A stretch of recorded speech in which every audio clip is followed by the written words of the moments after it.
We going live. All right, let's see here. Hello. We are going to have some fun stuff today. What's up, everybody? We're going to do a few things. Well, we're going to show a few things. This is a topic that I get asked quite frequently. So we're going to go ahead and check it out and go through some stuff that people constantly have questions to me about, like what tools that I use for prepping parts, what the process is from getting from a raw print up onto a finished painted print. So we're going to go ahead and do a few things here. So we have three different makers stuff on the table right now, but it's all the same process. So no matter what you're going to do, if you're going to follow along what I do in order to get this stuff ready to go, this is definitely going to be the process that I do every single time for every single prop that I have, regardless if it's a helmet, if it's a droid, anything that I do. This is going to be the process for 3D printed parts. So we're going to go dig through that, and I'll try and answer any questions we have along the way, just so we can go through and make sure we cover all the groundwork that we got going on here. So let me explain what I got so far right now that I'm working on. I have 5 different projects going on, but the ones that I'm going to be focusing on in this are 3 different ones. So we have a pit droid that I have that I started just a little while ago from TD Outpost. That's Tuano Designs Outposts, or Tuano Designs on Instagram. He's actually in chat. What's up, man? So these down here are parts to that. We have an IG-11 head. I don't know if this is 11 or 88. I'm pretty sure. I think it's 11. And I got this from Carbon Props off Etsy. That's actually from Turkey. And it's kind of like an independent. It has a little spin action, and we'll go through all that stuff here in a little bit. And then I also have my Clone Trooper helmet that I got that will basically be we'll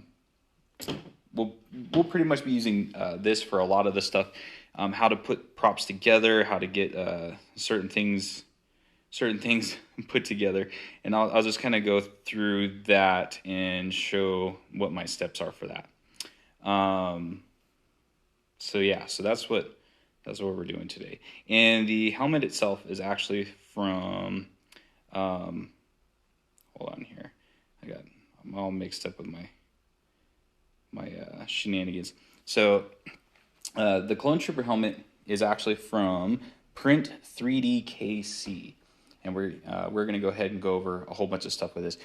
And I will start out by saying that this is probably like one of the best printed helmets outside of the Mando helmets that I get from Maker Baked.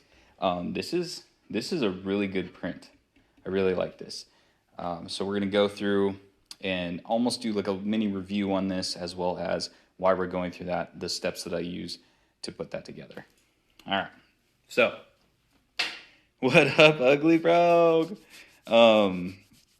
So this is what we're gonna do. If anybody has any questions before we start getting into it, that's fine. I'm gonna try and keep an eye on chat while we're going through. There's gonna be a lot of hands involved, so disregard all of this movement and action going on, at least for the time being.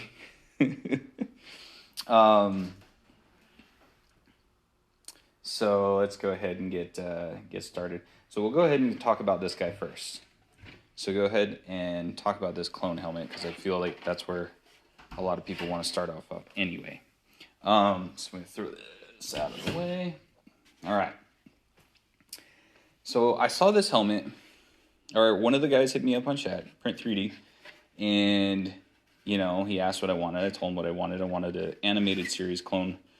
And he hit the nail on the head with this. This helmet came in 3 different pieces, all right? It had a dome part, a face half, and a back half. And you can see the seam here, and then there's the seam around here. This helmet is amazing. It's really thick. It's sturdy. I don't know if you can see the thickness on that. It's thick throughout the helmet. It's not just around some of the key features. There wasn't a whole lot of any issues with the actual print itself. There wasn't like a bunch of print bubble. There wasn't layers flaking off, anything like that. This is a high quality print, and I really am stoked to get into painting this. The only thing that is different about this print or this helmet than the rest of the helmets, this one is oversized just a little bit. Maybe he thought I just had a giant head. I don't know. It's oversized about an inch, which isn't a bad thing. This is going to go on the wall of relics, so I'm going to beat this guy up. So whoever we decide to make this into is going to be battle damaged for sure. And that way we're going to go ahead and get to hang him up on the wall. So it just comes with the 3 parts, and then he gave me greeblies, 3 different sets of greeblies to put the aerators or whatever these are in there. And really the only issue that I had with the entire print, the only issue was that when he originally printed it, the bottom half got stuck to the print bed, which is whatever, it happens, and it had some deeper layer lines, which he filled for me with this white stuff before I got it. I actually scrubbed all that stuff out because I wanted it a little bit stronger. So I used a plastic weld to fill in all these gaps before I did anything. Now this helmet itself is out of I've got 3 different stages of prep going into this right now. And I'll go ahead and kind of, tell you how I put this thing together. Because a lot of people ask how the hell I get these things. Usually when I get a helmet, it's 1 piece. This is 3 pieces, so it was good so that we could actually show this process itself. So the first thing I did when I get these prints, if they're separate pieces I need to put together and have stay together, the first thing I do is make sure I can line this stuff up. I clean off any of the edges. If I normally use a little file, a little metal file like this I got from, I think it was Ben Franklin Crafts or something like that. It comes with a bunch of different little things, but I usually just use this long flat file.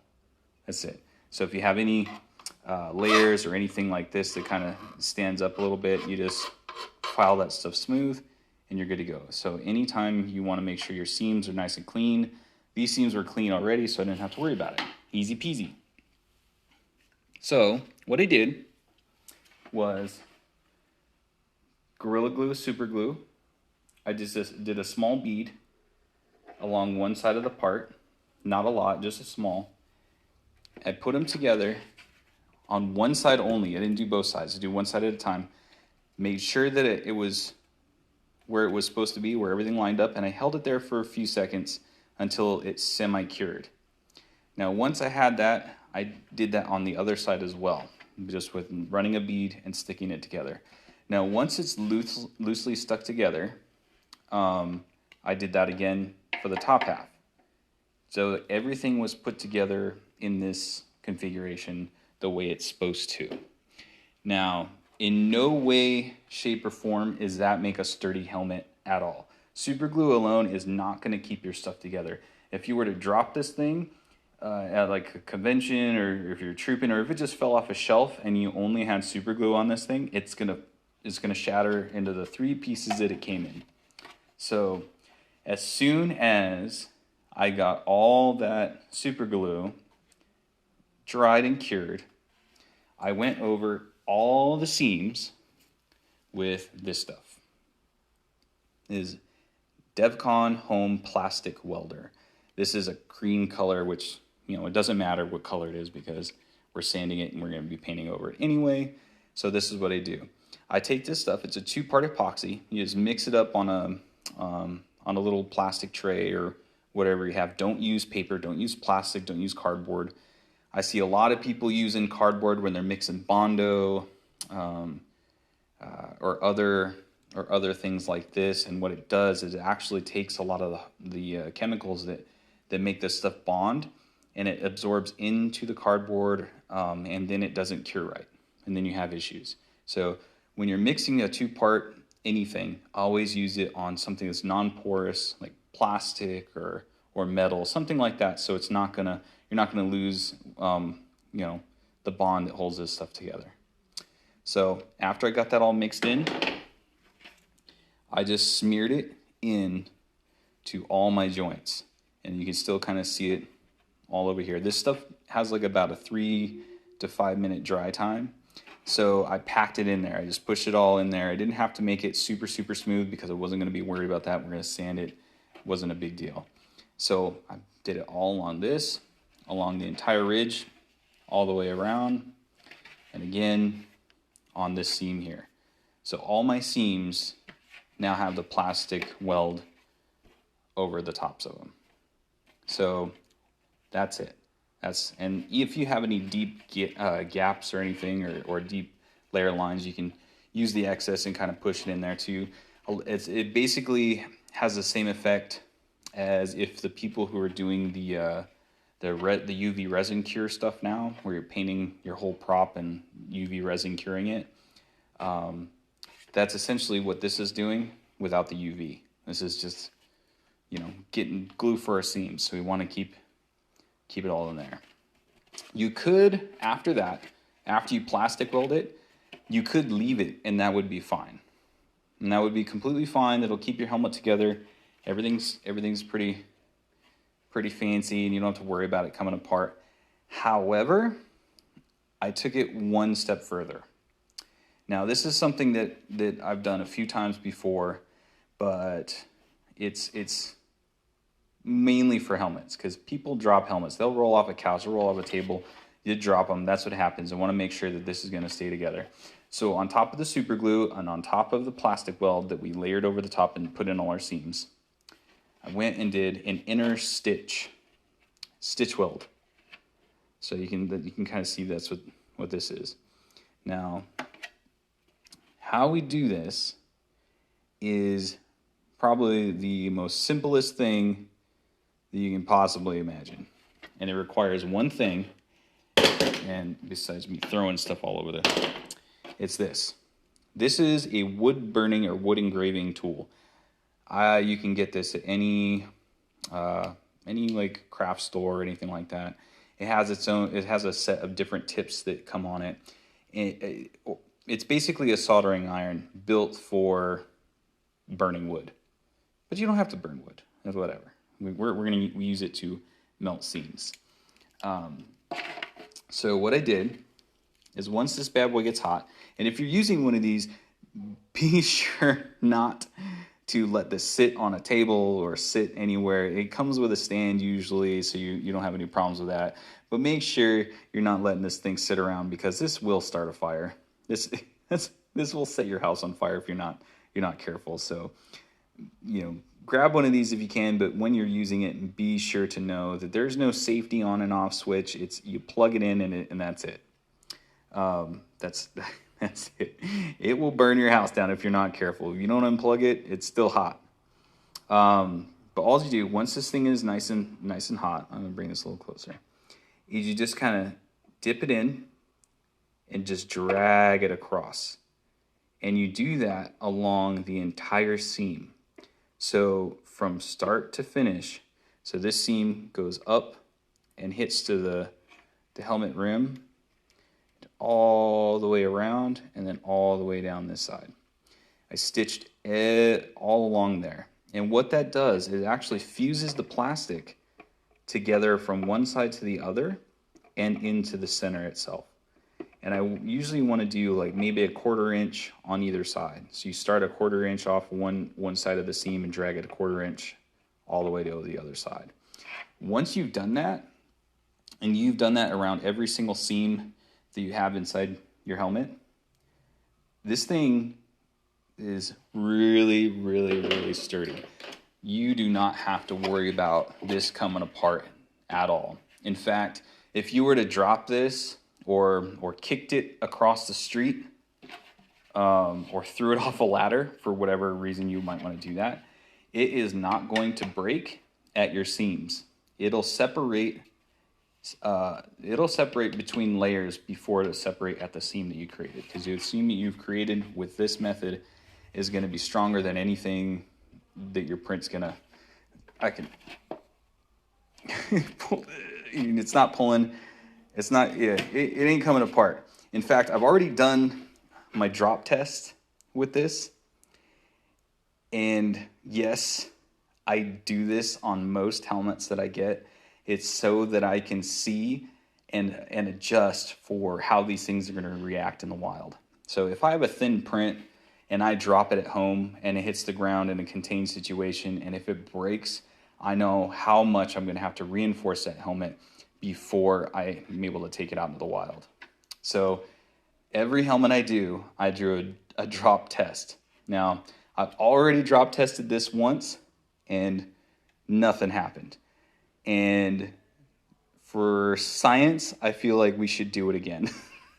So all the cringe-worthy things that are about to happen. So normally my drop height is about from my waist to the floor. I'm on a concrete floor in my garage, and that's what I'm going to do. So I'm going to drop this right now so you all can see what happens. And it might break. I don't know. This is a pretty sturdy prop. I don't think it's going to break, but it might. But let's go ahead and test it out real quick. You guys ready? You ready for this? I'm not going to move the camera, but you'll be able to hear it. You should be able to hear it. All right, here we go.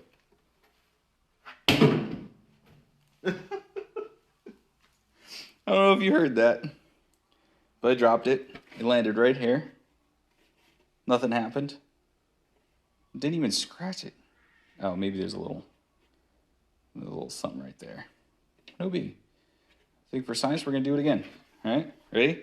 1, 2, 3. That was a little harder. I kind of threw it.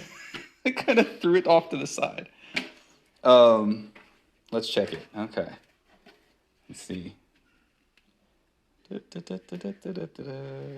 No, it's...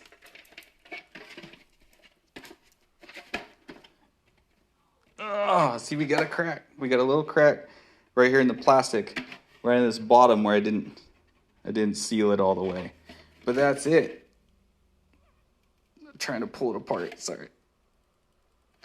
So there's a little crack right here. Yeah, I kind of threw it that time. I didn't just drop it. I threw it. So I'm pulling as hard as I can. There's a little crack right here where I didn't fully seal it up all the way. And I didn't stitch all the way down to the bottom like I should have right here, just up at the top side. So other than that, that's good. I think that was two, technically that's been 3 drops, or 2 drops and a throw. And it's good. It held up. We got good stuff. And all I have to do to go back over and just restitch a little bit and call it good. So this is a really, really good print. I'm super stoked.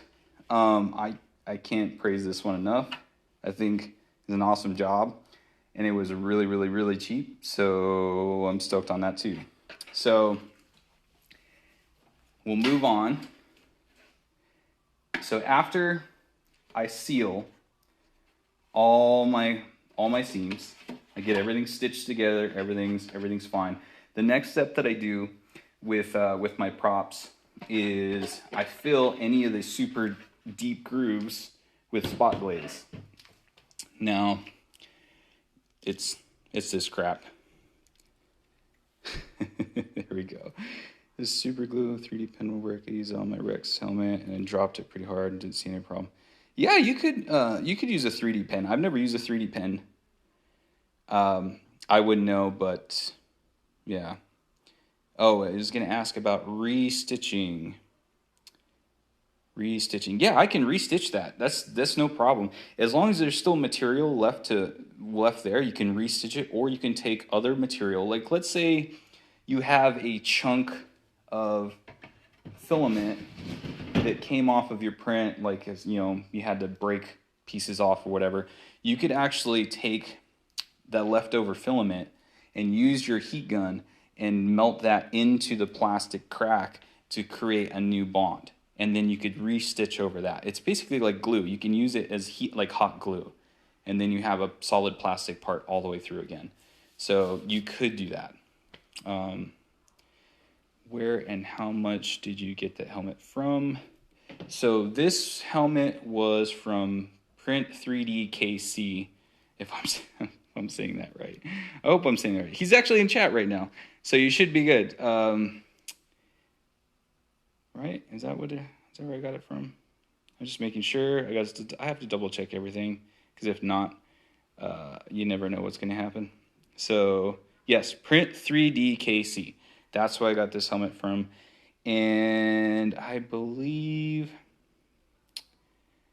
cost wise, I think it was around $95. I think it was something like that. I think it was around. I think it was under $100. I'd have to look that up specifically. Oh, but here we go, right there. He's in chat, right there. Boop, boop, boop, boop, boop. You can go ahead and just DM him. He'll hit you up, and he can pretty much do anything that you want, as far as I know.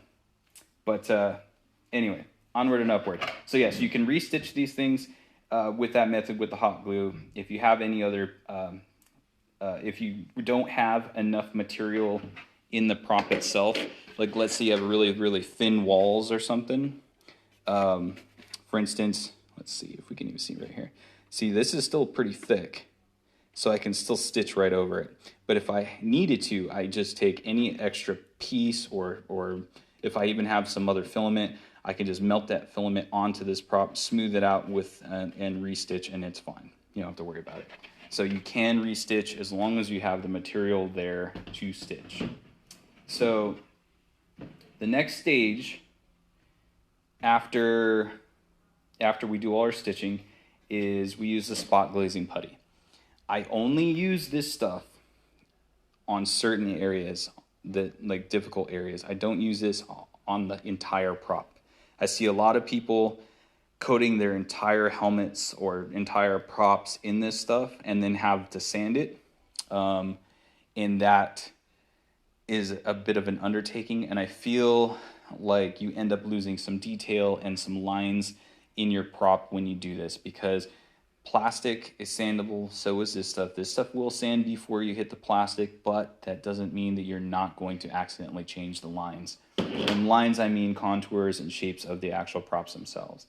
So even on this one, around any hard edge, I'm always really, really careful not to sand too hard in these. I go super light, just because I do not want to cut into the plastic itself. So when you spot glaze something, this is kind of how it's going to look. It's going to look messy and gunky. I usually just use my finger. I just take my finger and smear it over an area that has some deeper lines. So it comes out super gunky, super chunky, and usually I let it dry for about 24 hours. So all around the IG's head, he had certain areas that were a little bit... Here, actually, I'm going to do this a little easier.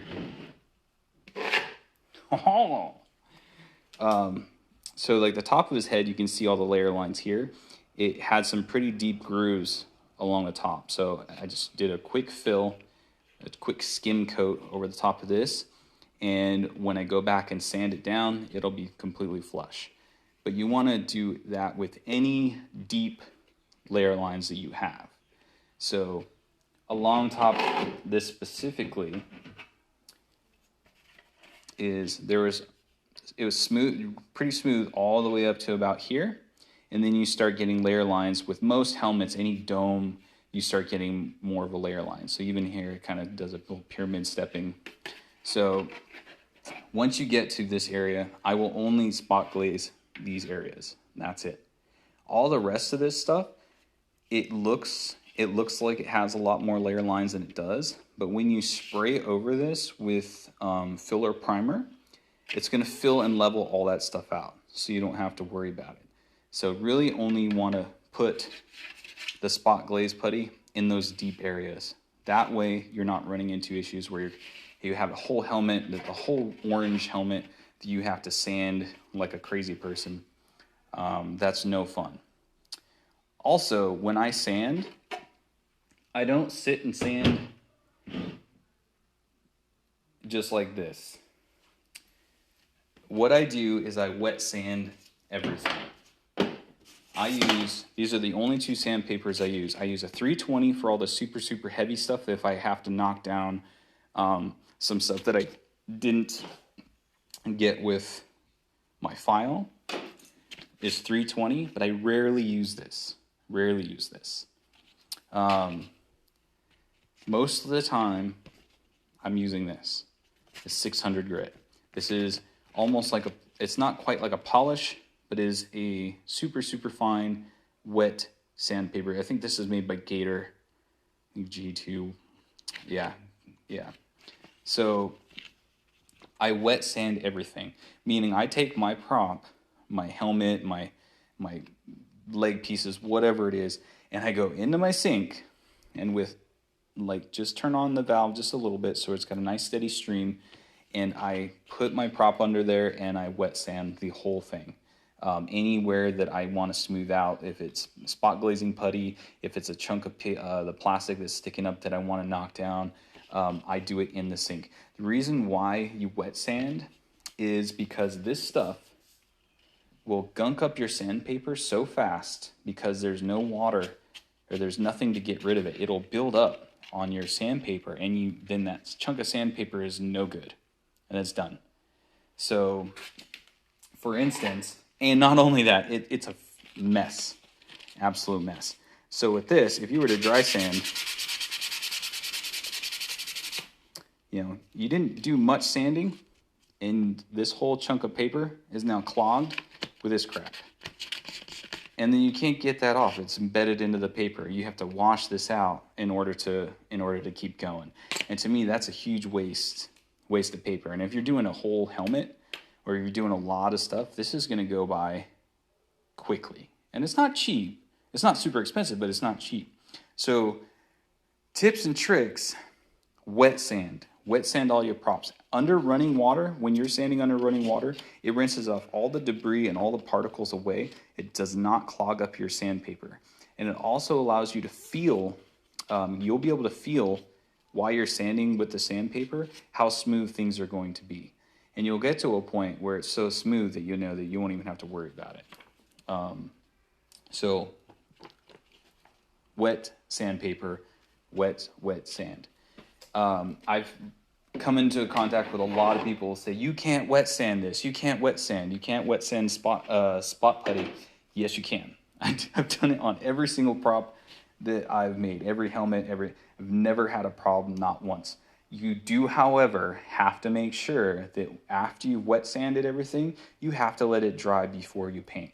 And I'm talking like at least 24 to 48 hours, depending on your climate. If you're in a dry climate, you don't have to worry about it as much, but definitely let it dry before you paint. Because if you don't, this stuff is going to suck up moisture.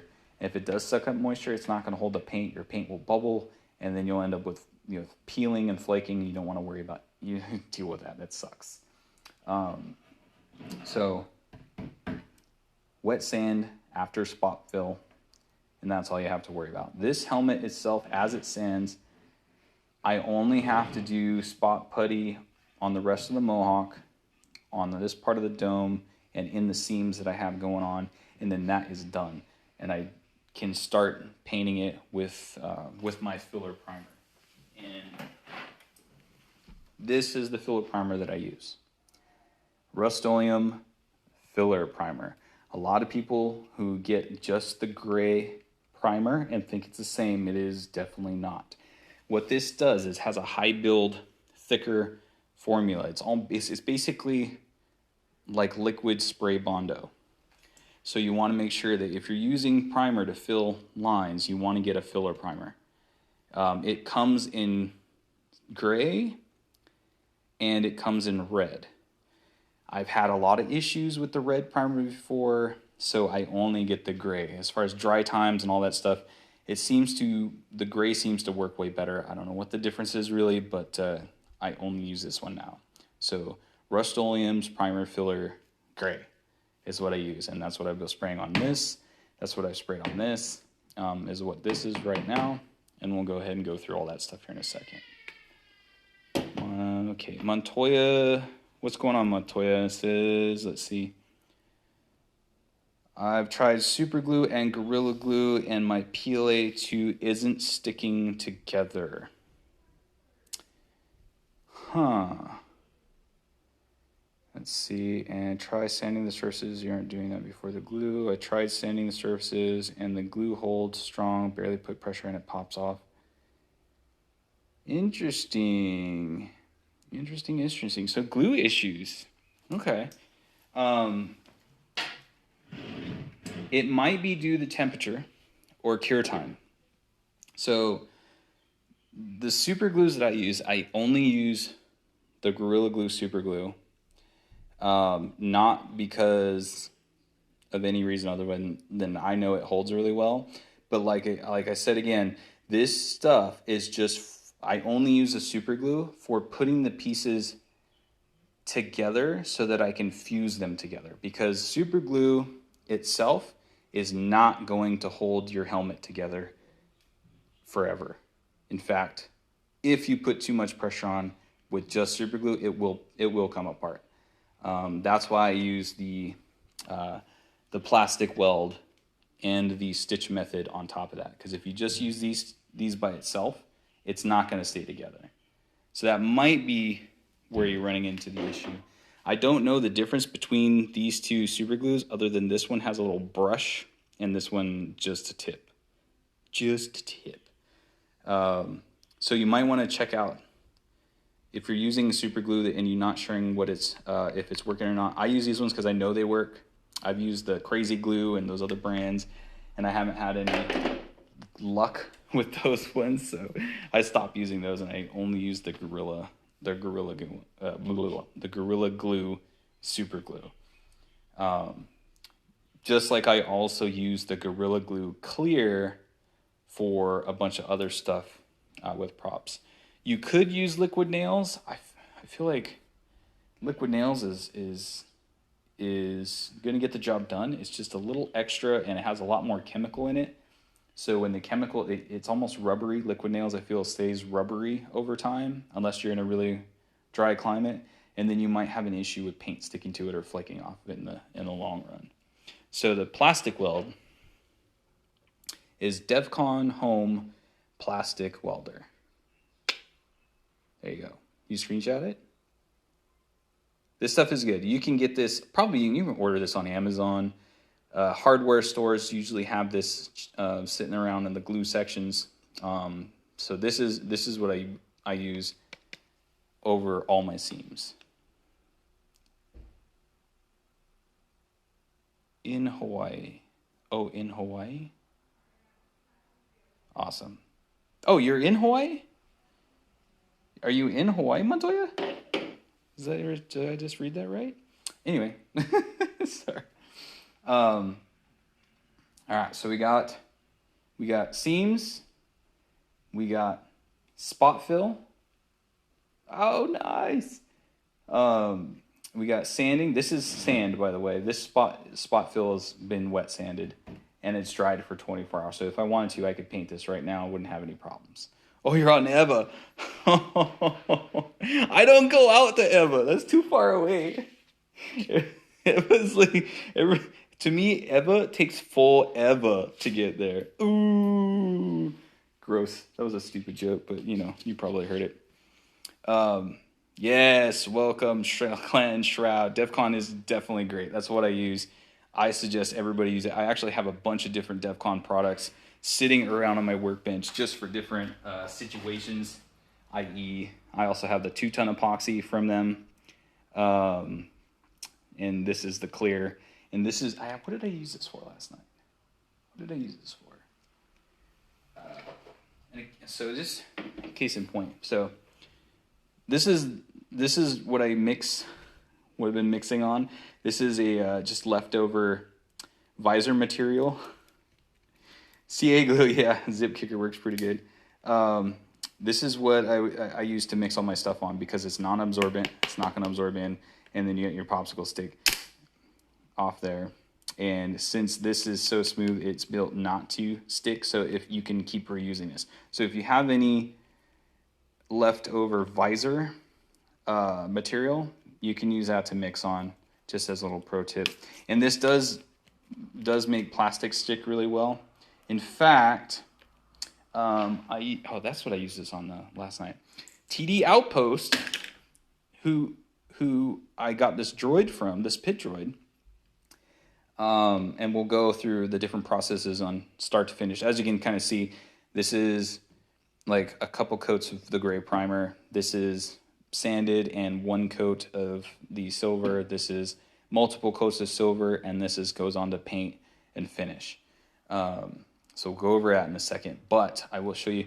So the plastic, the glues themselves, like the clear, works really well if you're doing clear plastic gluing or anything like that. Like I started working on this last night and glued the lens in. So we got this guy. So the head of our little Pitroid. Look at that. And got a double bulb lens in there. Sorry, it's a little dirty, but it's kicking around. So I actually used the epoxy, the clear epoxy on the inside for this plastic lens. And that's in there, ain't going anywhere. So there's that. So I still got to finish this guy up, but I'm on the way. This will be shown soon enough. As soon as I figure this out or finish this up, we'll be good to go. And this is the paint scheme that I decided. A lot of people were asking me what the paint scheme was. This is the paint scheme from one of the pit droids in season 5, season 1 of The Mandalorian. I forget the lady's name, but when Mando flies into that to the hangar and his ship's all bust up, this is one of the pit droids in there that helped out with that. So super stoked on this guy, but I'll do a whole thing on this guy later on. We'll throw him off to the side. I have a lot of projects all at the same time, so I'm kind of skipping all around. But anyway, so once I've gotten everything filled and sanded, so we do our spot fill, our seams or whatever they need to be, wet sand everything down. Next comes the filler primer, and that's what this is. So this has got 2 coats. Ripley, that's right. Thanks, thanks, Dragon. Ripley, yeah. So Ripley was the lady who owned the little hangar that the pit droid came out of. But anyway, so this is one of the legs that I got in, and this has 2 coats of filler primer. Now you can see that it still has ridges and all that stuff, and that's fine. So what the filler primer does is it builds up on top of everything. So if there are microscopic ridges in the print itself, the filler primer builds up on top of those so you can actually see. So it still has ridges. So when you're sanding it down, you'll be able to see your highs and your low spots. Really, really easy. So as soon as I start actually sanding this all down, if I need to do more coats of filler primer, I know exactly where to hit them more. I didn't do the cleanup on this as much as I probably should have. But usually, if I'm doing any sort of cleanup, like let's say we got like little nubs here and there, or stuff that's kind of poking out, that's the actual plastic itself, then what we need to do is go ahead and cut this down. Oh, you need help with that? Or I just got asked to open a jar. Sorry. So normally what I'll do is I'll just take a little X-Acto knife and just shear off those little corners and those little parts. So that way I don't have to deal with them and I won't have to sand them. So you just, whoops, cut into that a little bit too much. Okay. And even though I got a nice deep gouge in here and I can keep doing that, I cut this all up, it doesn't matter. Because as soon as I start wet sanding this all out, it's going to smooth it way down. I know there's a thick layer of this, and I'm going to probably do 2 more coats of the filler primer spray on this anyway, so it doesn't matter. You're not going to be able to see all this stuff in the finished product anyway. Also, this is what happens if you don't use spot putty to fill in the deep grooves. You end up with this, which is fine. Because once you end up with this, you can still do your spot putty over the primer. So I've sprayed this all down. I could sand it, but what I'm going to do first is go ahead and put some nice thick layer of the spot putty in there before I wet sand this, because I don't want to have to sand it twice. If you're going to be sanding it anyway, you might as well sand it now. So this, and sorry everybody who's going to cringe at this because I'm using my bare hand, and that's why my hands are always mucky, but that's what I do. Here you go. Just smooth it in there. I like using my finger a lot better than, you could use a scraper or some other stuff to kind of make sure it's all level. But I like this because you can feel things better with your fingers than you can with tools. And this goes for a lot like body work on vehicles and stuff. If you're doing Bondo work on vehicles and you use your hand to kind of fill around on, you'll be able to feel where your high and low spots are. You won't be able to see them, but you'll be able to feel them. And that's the same thing with the props. If you rub your hand over them, you'll be able to go ahead and feel where your highs and lows are. That way you don't get to your finish point and you start laying silver down, and then you run into issues down the road. So now that I've filled all that in, it just has to cure for a little bit, and then I can wet sand the whole thing. And if it needs any more anywhere else, I can go ahead and add. No big deal. It definitely says to wear gloves. Yes, it does.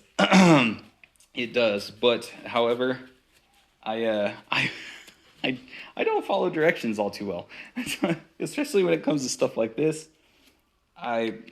It definitely says flammable and all this other crap, and wear gloves, all that fun stuff. Don't be like me and use your bare finger. Use gloves if you can. If you can find them, use gloves. Do you have a technique for keeping filler lines with filler primer, like on the center mohawk on the Din Djarin helmet? Oh, keeping the finer lines so your filler primer doesn't accidentally fill in the lines in the helmets. Yes.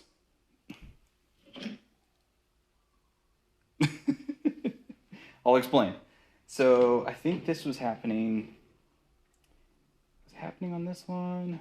Let's see if I have any areas that. No, was it on this one? So this is. We'll use this as an example. Okay, here we go. We'll use this as an example. Where the tape balls, if you could see, the tape balls are all around me, all over the place, all over the floor. They're everywhere. I have tape balls. There's more blue tape balls on the floor than I think there is floor. So, if you can imagine that. All right. So when you're doing filler primer, and you get a buildup, I don't know if you can see this, but there is a buildup of this spot putty right up in the corners and grooves of your part, so it makes it smooth rather than indented in. And you can do one of two things. You can you can use an X-Acto knife and just take the tip and drag it along, like through. So if this is a groove in here and I want to keep groove, you just drag it through it, and it'll take the filler primer or the spot putty out of that groove without damaging everything else around it. So after you filler primered, after you spot puttied, whatever you want, you can go through and just drag that along, and you end up with your definition back. So depending on how thick your groove is, these seem to be perfect for any job. Why am I surrounded? I'm surrounded by balls, blue balls. So this is what I do. So even if I'm filler priming, actually, let's see. Does this have? I don't know if I have any good examples with a filler primer. Let's see. Aha! Here we go. All right. So this groove here is semi deep. The filler primer itself won't usually fill up these grooves too much. As long as you're doing light layers, multiple layers, it should be fine. But if it does, and you end up with this stuff, just take your X-Acto and just run it through sideways. So not long ways, sideways. So that way the edge of this scrapes along the edge of the prop itself. So you end up taking away all the excess and it redefines your lines. Okay? So hopefully that helps. And you can keep doing that till you get the desired sharpness. I usually do one side and then flip the blade around and do the other side. So that way it's nice and clean edged on either side.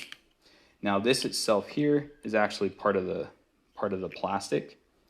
And you can do the same thing. You just take in there and just kind of cut in and get that junk out of there.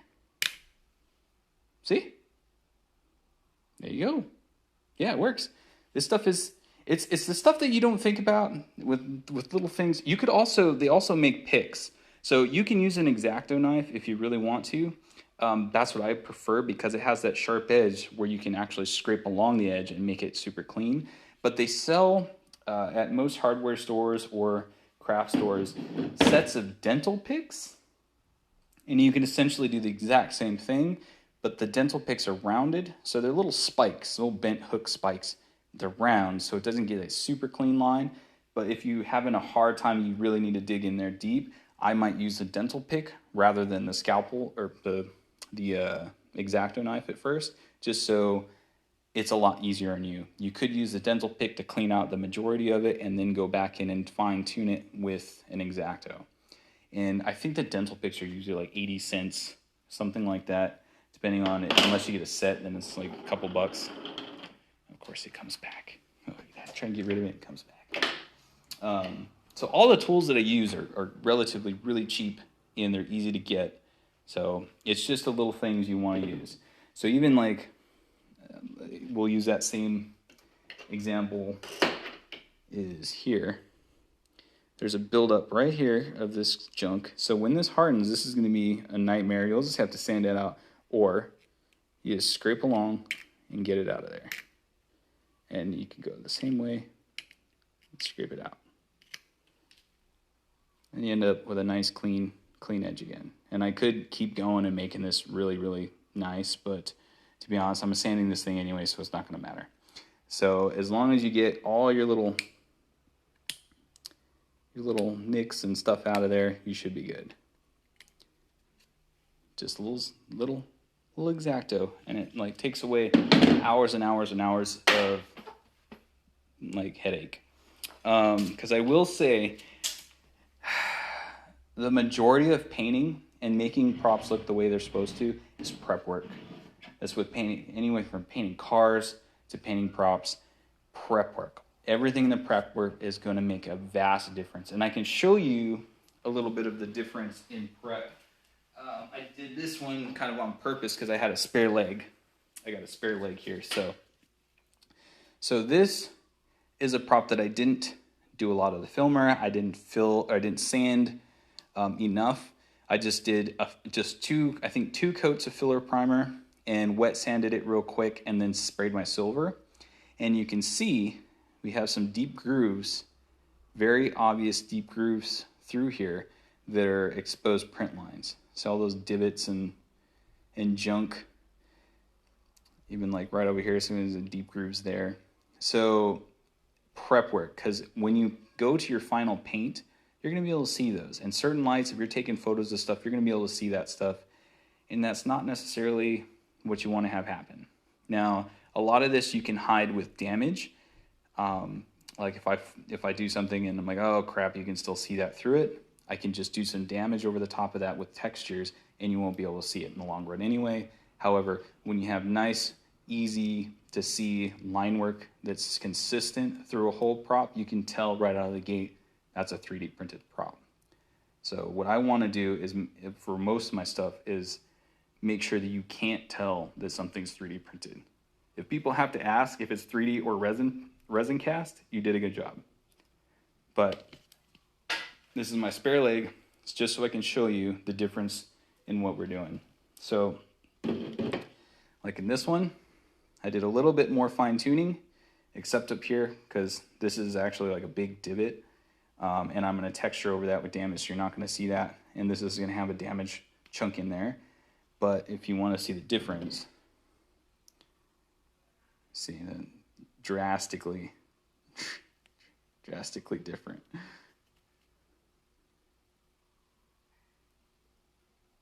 So sometimes I'll leave a bunch of stuff in there just so that damage has a little bit more 3-dimension. Like this guy, I love this guy. This is awesome. I got a divot here and a divot here. Now that stuff comes from not completely sanding out, or if you have an empty spot or like an air bubble, an air pocket. Let's say you smooth some stuff over. There's an air pocket underneath your spot putty, and you sand over, and it exposes this like empty layer. That's what that is. So I had a couple little empty pockets, and I decided that it had a cool enough shape. I was going to leave that in there. So when I did my filler primer, it calmed it down a bit, and then when I sprayed my silver, I now have a nice little damage. Sorry, this one was turning the lights off on me. Nice little damage spots, and then got freaking. There we go. And again, this is kind of where I'm in. So you got damage texture and you stuff all through these things. And even if there were print lines in there, your brain doesn't pick them up because it's focusing on all the top layer of everything else. So you're not going to see any of that stuff. So if I didn't know any better and I looked at this thing, I would think it was resin cast or something pulled from a mold, because I don't see layer after layer after layer after layer throughout the whole prop or anything like that. So that's where we like our end result, even especially here. With larger, flatter surfaces, you want to make sure that you have nice, smooth transition. Otherwise, you end up to, having some issues where you focus more on the layer lines than you do the actual damage of your prop. Yep, exactly, Print Beauty. That's the beauty of making this stuff, is you can add damage over it, and it's going to hide whatever it is, and you don't have to worry about it. That's the name of the game.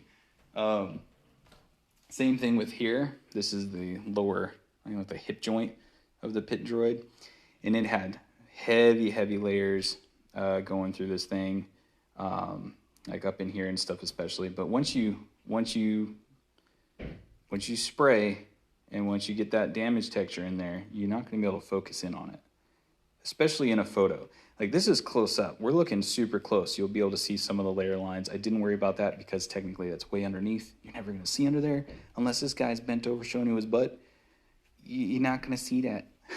And especially we're way far away. And we're like, what is this, like 2 feet, 3 feet? And it already starts disappearing. You're not going to see that.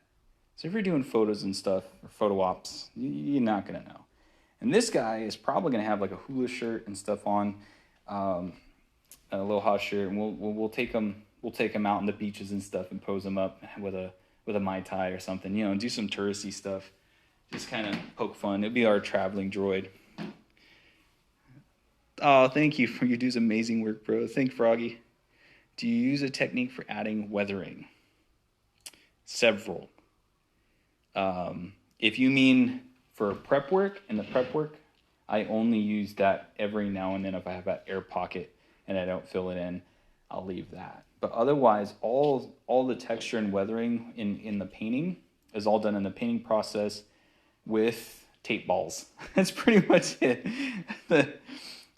So that's what I do is for texturing outside. So any damage or anything, divots and scratches and stuff, that is all done with blue tape itself. Really, that's it. So another thing I will say, if you don't already have, if you're doing helmets, if you're doing more than one helmet, or if you're just doing a helmet, get a helmet stand. These are on Amazon for like $8. You get a helmet stand, it's going to save you so much hassle. So much hassle. It's like a cardboard tube that's tall enough and supportive enough, because you put this thing up, you're able to paint 360 all the way under and everything like that without having to touch your helmet at all. So you don't have to worry about fingerprints, you don't have to worry about scratches or something touches it and smushes the paint all up. If you're painting on a helmet stand, you can paint the entire thing in one go, especially with your undercoats or your overtones, whatever, and you don't have to worry about it. You can walk around this thing. You can spin it if you have to. You don't have to worry about it. And it's a cheap little stand. And I covered it in blue tape so I wouldn't paint it. Unfortunately, I painted it anyway. So there's that. So if you can get a stand from Amazon, get a stand. It's going to save you so much agony. So much agony.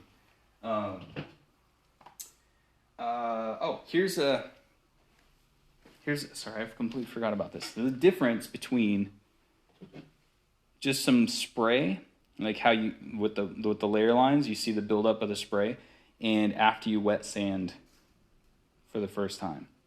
So this had the 3 layers of the filler primer, so it looked exactly like this with all the little layer lines on the buildup. But like I said, is once you start wet sanding that stuff down, it smooths out. So obviously I didn't sand in here yet. There's a lot of spots I didn't get to. And you can see the drastic difference here. The difference between all in here versus here. So that is where you wet sand and where you don't. You'll be able to tell immediately where you need to spend more time and effort working on, and vice versa. This had a little bit deeper layer lines that were coming through with the filler primer. So we went ahead and did some spot glaze. And then if I had a bucket of water or a sink right now, I would just go through and start sanding that smooth until it's smooth. And then I would do one more coat of filler primer on the whole thing, wet sand that, and then this is good to paint. It's good to go. Just slap it all together. I'm trying to prepare for the Renaissance Fair, and I want to be prepared if I end up having to make things. I want to be prepared if I end up having to make things. Like make things at the Renaissance Fair or make things before the Renaissance Fair. My tools are simple. If you have to travel, so I'll show you. I don't know, Froggy, if you haven't watched any of the other videos that I've made. I know you go in here and do chat and everything now and then. But the tools that I use for painting is this. It's just tape, blue tape, saves the day. And you will notice there are different colors of tape. I guess you can't see that too much with these guys, but you can see the difference here. Different brands and different colors have different stickiness. So this big dark blue one is actually way less sticky and more flimsy, like paper, like softer paper feel. It's almost like if I can compare it, this stuff would be more comparison to white printer paper, and this would be more like happy birthday tissue paper. This one is far less sticky, and this one is super sticky. So if you're trying to cover a prop that you freshly painted, like let's take this for example. If I just painted this whole lower section, it's easier this way. If I painted this whole lower section and I only had about 5 to 10 minutes of dry time, and I wanted to paint this in a hurry, what I would do was I would take this less sticky, the less sticky stuff. So already it's not that sticky. Put it on a shirt or your pants or clothing, peel it off. That'll peel up some of the lint, so it'll make it far less sticky. So that way you can safely put it over the painted area of your prop all the way around, and then paint this area and then quickly pull it off. And that's not going to pull off any of your paint, and it's going to be just fine. So blue tape, painter's tape, is probably your best friend and for prop making or painting in general. So this is like the primary thing in my toolbox. Like I have tons and tons of tape balls all over the place in this house. The other thing that you would need, I would say, glue, some type of glue. Gorilla Glue is good. If you're using something that, like plasticky or something you put together, like I said, the plastic welder, this has about a 5-minute dry time, and it dries hard, and so you don't have to worry about it. 24 hours is the max cure. So you put something together with this, if it's plastic, it ain't coming out apart. This stuff, the 2-ton epoxy, has a really, really, really good strength. It's going to hold together really well. Obviously, you know, they call it 2-ton for a reason. And this does a wide variety of things, and it's clear. So glue, tape, and some other random tools, sporadic tools, maybe an X-Acto knife. Always have an X-Acto knife, and maybe a file, something like this. You can use files for a lot of things. You can weather leather with a file. You can sand things with a file. Whatever you need. So this is kind of like the stuff that I would say to have in your toolkit, like at all times, is tape, super glue, an X-Acto, and maybe a file of some kind. Paint-wise,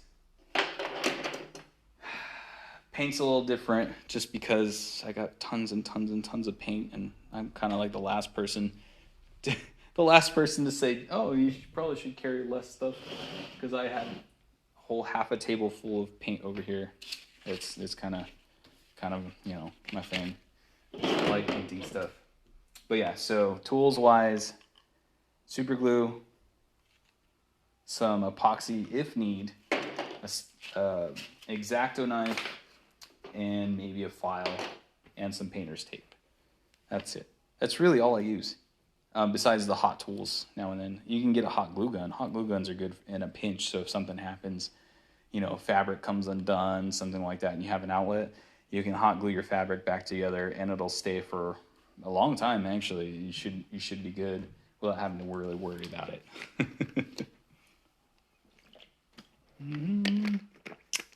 Let's see. Have you used a product like XTC 3D? No. No. I don't.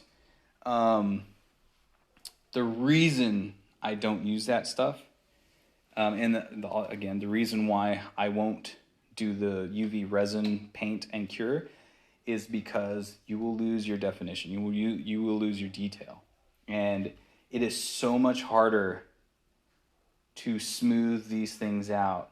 It's so much more work to smooth these things out with resin or the other stuff. I haven't messed with the other stuff all that much, but resin, I know. Resin is hard to sand. This stuff, the Bondo stuff, it's really, really easy to sand. You're not gonna put a lot of time and effort into sanding this stuff down, especially if you're wet sanding. The epoxy stuff, even this clear epoxy, or this plastic weld epoxy that I put on here, it is tough. It's almost tougher than the plastic itself. So you're spending more time sanding on this stuff than you will this stuff, and if in the act of doing that, you could lose your detail. Like, let's say, like how these teeth are. These teeth have really nice sharp grooves. I mean, you should know, you printed this thing. these nice details here and there. Even on the underside, you get all this nice detail here and these sharp edges. The sharp edges are what makes these things look the way they're supposed to. When you end up filling that with either resin or an epoxy to smooth the print itself, you're actually creating more work for yourself, and your print is going to suffer, your detail is going to suffer, because these sharp edges will be rounded out. So if you can imagine rounding everything out or gumming it up, that's what's going to happen. So like these nice square cutouts will have like bevels in there. So everything on the inside won't be a cut square. It'll almost be bevel rounded in. What's up, Tiny Wars? So I would, when doing prints, when smoothing prints, when getting prints to getting rid of layer lines themselves, I really don't do anything other than filler primer. You put in a little to work in sanding, but if you're wet sanding, you don't need a clean room, or you don't need a dust room, because wet sand, you have no dust, you're not breathing anything in, you're not clogging up stuff all over the place. It's really quick and easy. You don't have to worry about it. So wet sand, filler primer, spot putty, that's all I would ever use. If anything more than that, it's a little overkill, and you're going to lose detail. So that's, yeah, domes. It'd be fine on domes, I think. I wouldn't use it on anything with a Mohawk or because it's sharp edging and stuff like that. It's going to fill that up. It's going to be a mess. What I've also seen people do is they create acetone vapor chambers.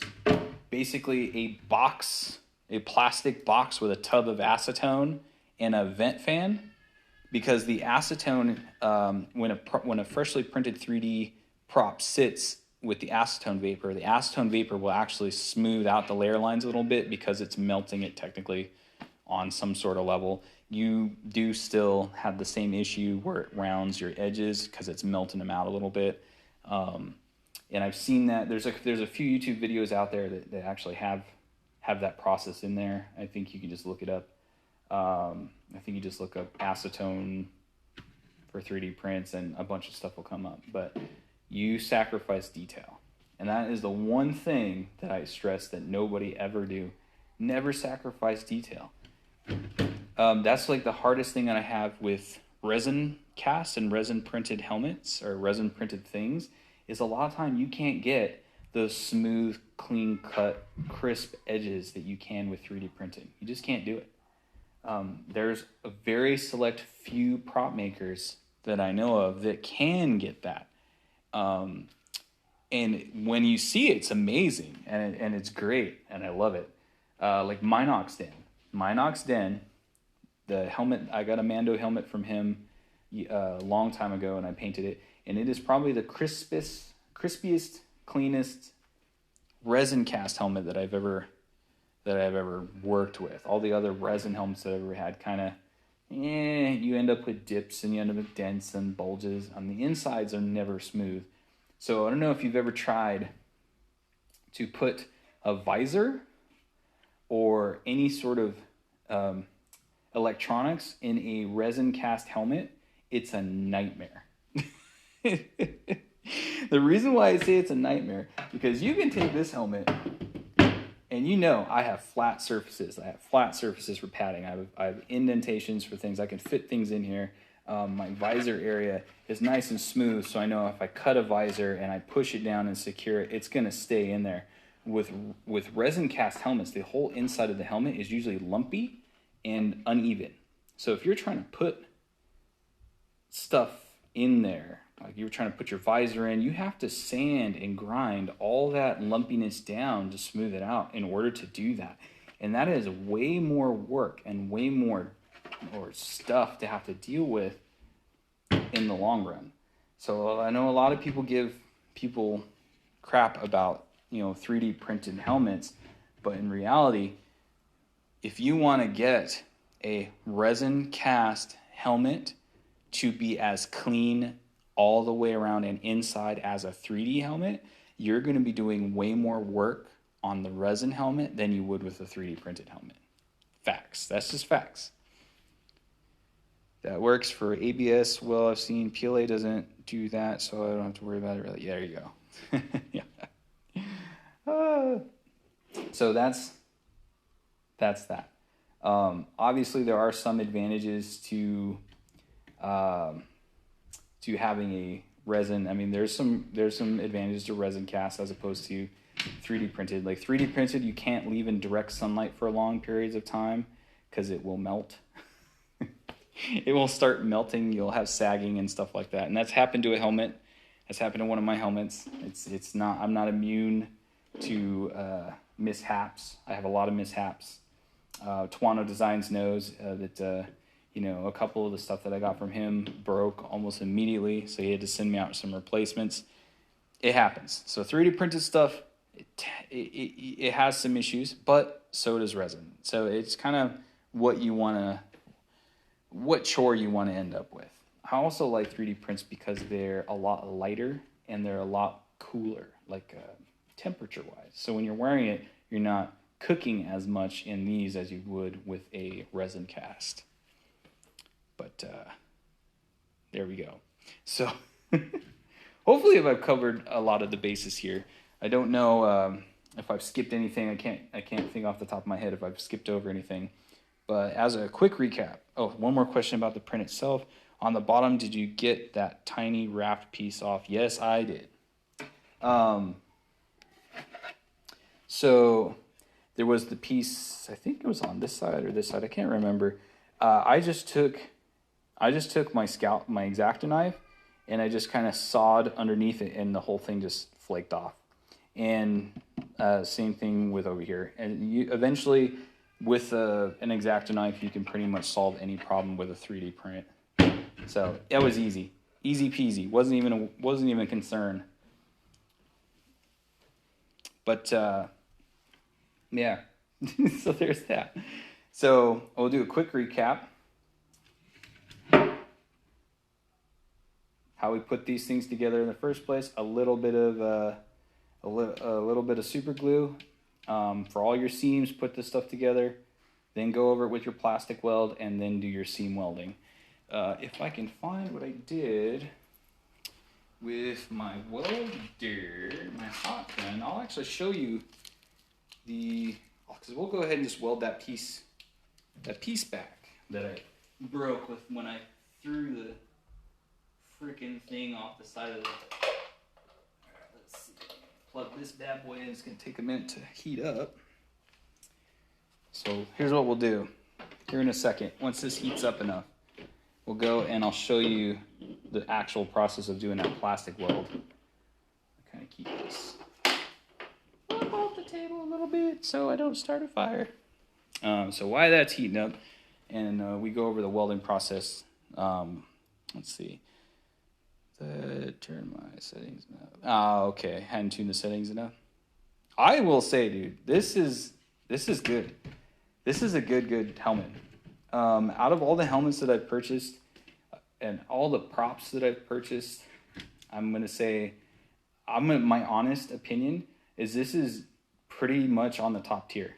So if I had to do like a scale from 1 to 10, like Maker Baked, as because Maker Baked, they have high quality, but it's also functionality that they have too. So they're at the top for 3D prints as far as I'm concerned right now. And this helmet itself, even with all the stuff that I had to do to it, is right there at second. Like in second place, man. That's as far as I'm concerned. This helmet is really, really good.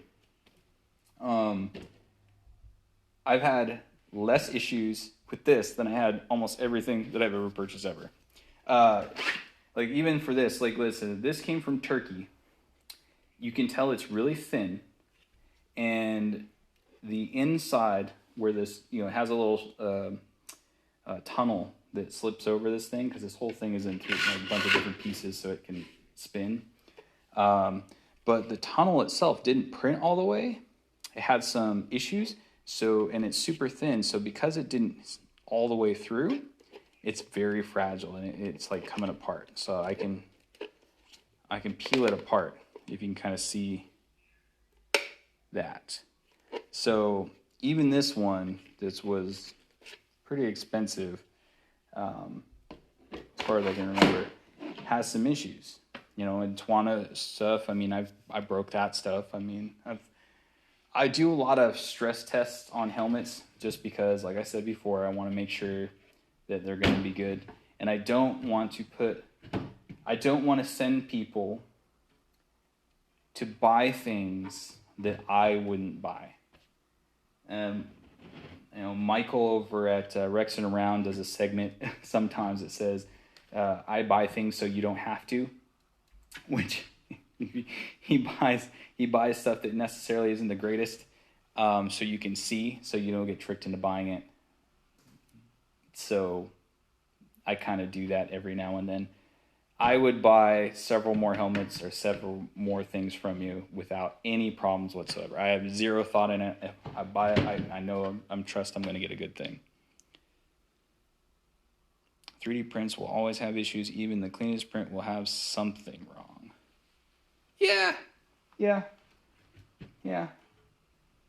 They do. What I would say to that is, 3D prints will always have something wrong. Anything handmade will always have something wrong. Where I run into the issue is when people don't check and they send faulty product out. So that falls more on the seller than the actual product. Like let's say even we'll say print 3D KC could print like 1,000 helmets, and maybe 13 out of those helmets might be faulty or might have defects or something. It's up to the person, it's up to the seller to make sure quality control happens, and that so those don't get sent out. Because once something like that gets sent out to somebody, they're gonna have a bad taste in their mouth. They're not gonna want to buy from that person ever again. They're gonna have issues, or they'll think, oh well, don't buy 3D prints, that kind of thing. That's where the problem lies. A lot of people who make 3D printed stuff or mass produce 3D printed stuff, they don't follow through on their quality control, and I have a problem with that. I have more problem with that than just a faulty print. Yeah, it definitely had that issue, but it wasn't unfixable. I fixed it quick. That was something that I had no problem with, and I told you that I didn't have a problem with that, and I told you to send it anyway. So if you guys are confused, if chat's confused is what we're talking about, when 3DKC sent me this, before he sent me this helmet, he had an issue to where the 3D print stuck to, I guess, part of the tray. Some of the trees, that the supports actually stuck to the printers themselves, and he couldn't get them off. So he sent me a picture and said, hey, this is the problem that I'm having with this print. Do you want me to reprint you a helmet, or do you want to go ahead and send it out? Tell me what you want to do. And right there, the customer service and the willingness to go through that and keep contact with the customer themselves in this process was crucial. Because if he would have just sent me out the product with this huge chunk of plastic stuck to it that was difficult to get off or whatever, that would have been an interesting thought process on my end. I would have been like, well, what the hell is this? Why is this shit there? But he went above and beyond, told me, what was happening, asked me if I wanted him to make a whole brand new print. And I, to be honest, knew that I could fix that in a heartbeat. So I said, no, send that out. Boom, boom, boom. And it took me 30 seconds to fix, and everything's getting in stuff now. And once I paint this, when we get into painting this, you're not going to see any of that at all. This thing's going to be clean, and I like that. I like when people interact with their customers. I like when people actually interact with people. Customer service is key. Just on a general basis, communication. Communication is the strongest thing across all levels of human existence. Communication. That's what we all have the biggest issues with, I think, period. Within our normal lives, with everything else. Communication is usually where everybody has an issue. But anyway, I think this might be hot enough. Let's test this out. Let's get into this again. Sorry, I don't want to rant and rave. So, grab this guy. So, see if I can do this where you guys can watch. Stick my hand in there. All right, so right here is where we have the cracking issue. It just kind of, has a little hairline fracture on this side. So what we're going to do is take this, stick it in, and drag. See how that kind of melted that together? And I could do it a few more times just because this has such a thick meat to it that I'm not worried about losing plastic. So right there, I actually made a little crease. And if you wanted to, you can drag this lightly back and forth to smooth that plastic out. Not only will it help fill what you just did, but it will create a stronger bond between the two, so it smooths out the weld. I could do that throughout this whole thing, but I feel like that would just be a nightmare. I also seen a few people who actually go back through, they'll stitch it, and then go back through and drag a line through the stitch, through the center stitch, so that way everything evens itself out. You make a good TIG welder? I don't know. I've messed around with welding, I will say. One of my good friends is a custom fabricator, and he's kind of joked around with me, going back and forth when I draw him up stuff to make. And he always tries to get me to try it out, and I know he's just doing that so he can laugh at me. So stay away. I stay in my lane. I know what I'm good at, and if I had a welder, I'd probably practice a bit more, but I don't, so I'm not going to mess around with it. So with that on the outside, you could, if you really wanted to, you could go in and stitch on the outside. But let's see, another thing you could do is take a filament. Yes, you could take a filament. I wonder if I have any spare.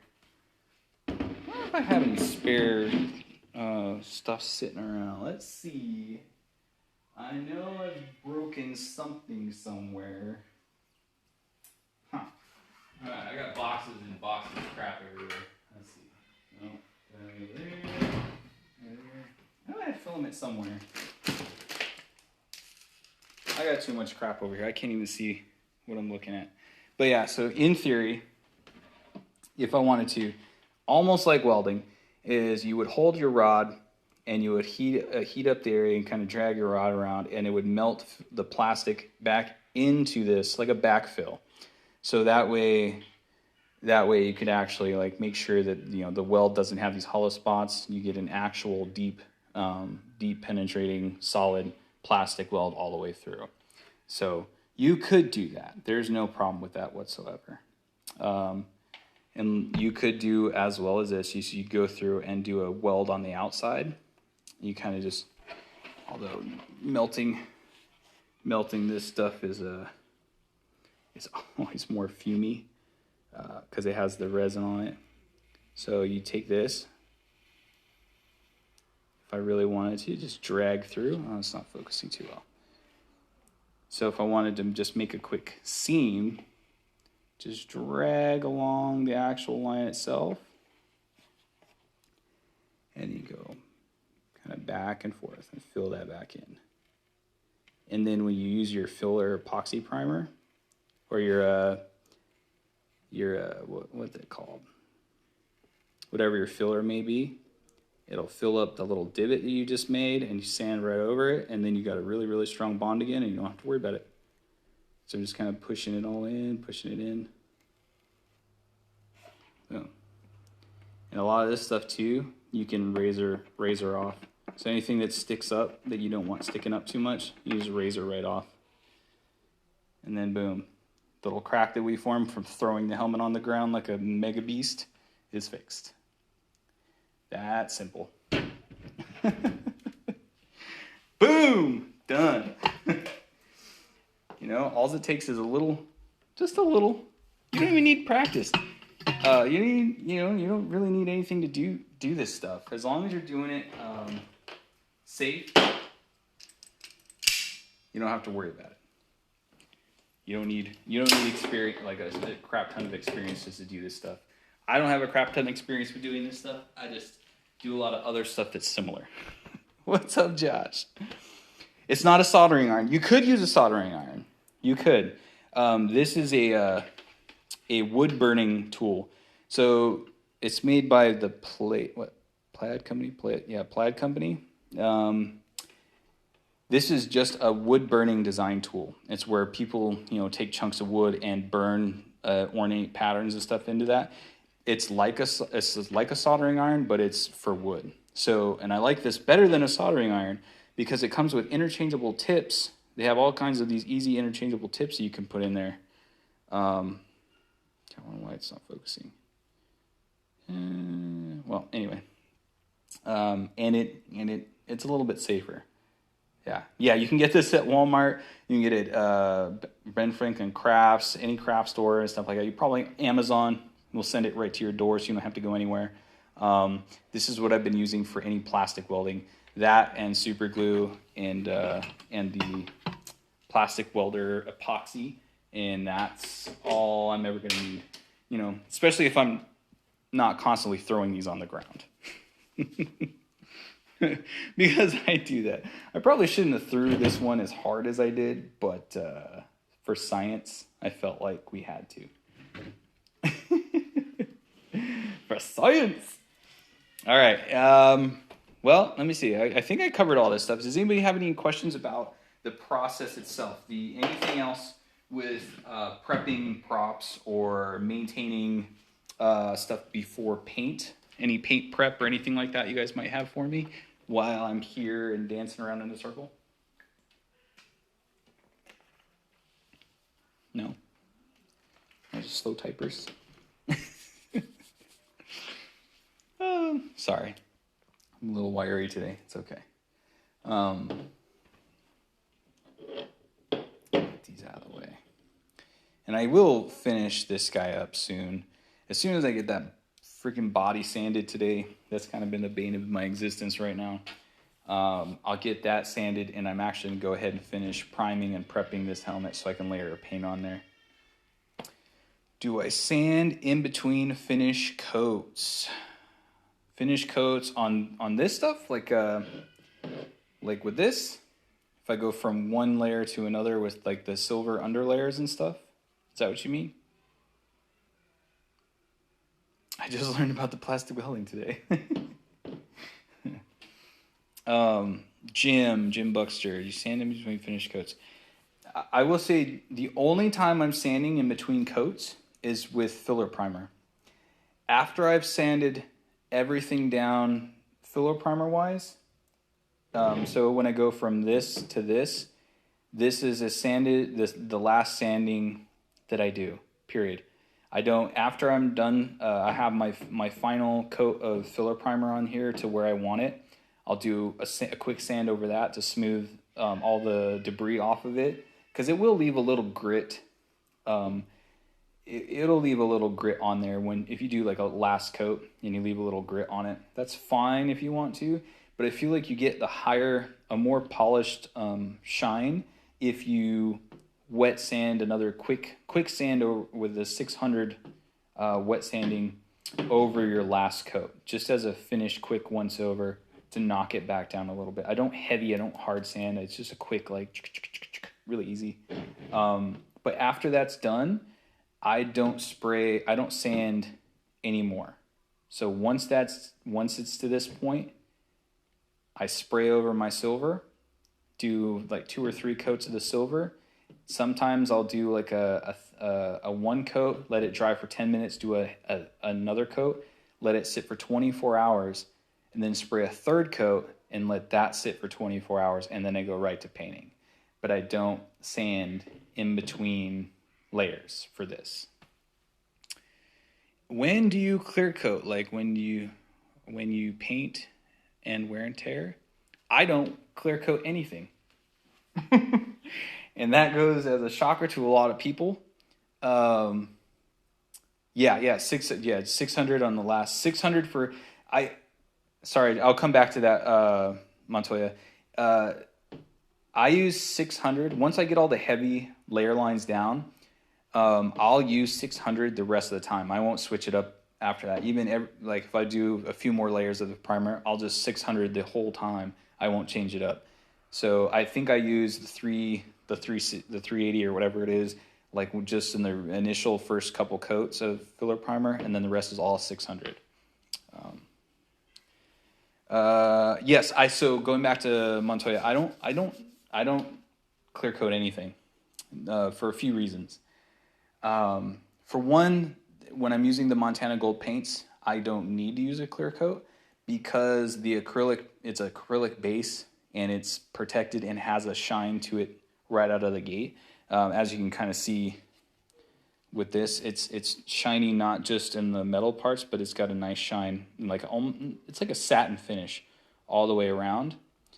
So that is the effect of having a clear coat on it already. And 2, the other reason why I don't do a clear coat is because when you do clear over any metallic paint, it turns it from a shiny metallic to a dull grayish silver. And I did a demonstration of that a while back. Let's see if I still have these pieces laying around. I do, but they're all gunky.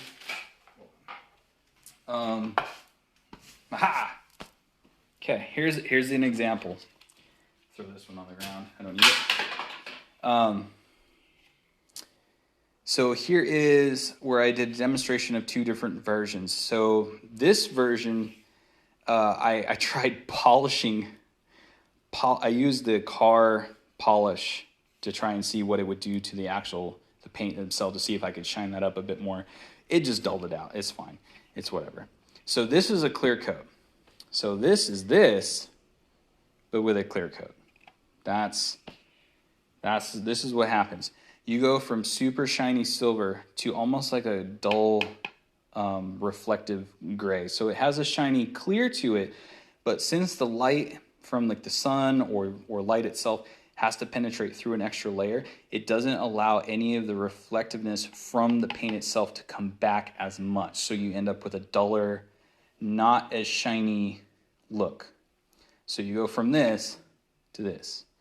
That's the difference.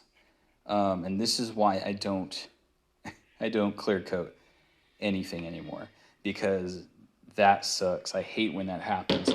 And there has been some metallics that I've played around with that are super, super shiny, and they stay super shiny even kind of after you clear coat it. The problem is that most paints won't stick to that surface layer. So if you do your base coat as this super shiny silver metallic, and then you do a paint layer over the top of it, and you try to pull tape or you try to do some damage to it, it'll pull up a whole sheet of your paint, your upper layer of paint, almost like peeling a sunburn. It'll pull up a whole sheet, and then you just end up with this gnarly looking paint scheme, and that's no fun. So I don't clear coat anything, and a lot of people think that that's dangerous. You know, oh, what happens if you drop your prop or you scratch it or something happens? The answer to that is it doesn't matter. I do 2 or 3 coats of silver down. So even if you get a scratch or whatever, it's going to scratch off a few layers, maybe one layer, maybe a second layer of the silver itself, but there's still going to be silver underneath it, and it's still going to have that shiny reflectiveness to it. So it's going to weather itself, and it's going to be fine. Also, too, is if you bump or chip or like do anything to this stuff, it's super sturdy paint. Like I can't, like if I take my nail and dig it in and chip it, I can chip it, and then underneath it's still going to be that shiny metal, and it's like a natural weathering. So the more you beat these things up, and the more they bump and wreck on stuff, the more natural the weathering looks, as weathering should be. It should look natural. It should look like, you know, it's supposed to. If it looks rushed or faked, you kind of lose the effect. It kind of takes you out of universe, if you will. So clear coating things, I think, yeah, it has, for certain paints and for certain things, it probably does have some merit. But when I'm doing props like this, or helmets, or armor itself that's built to have damage over time and stuff like that, I like to let it weather itself, especially over time.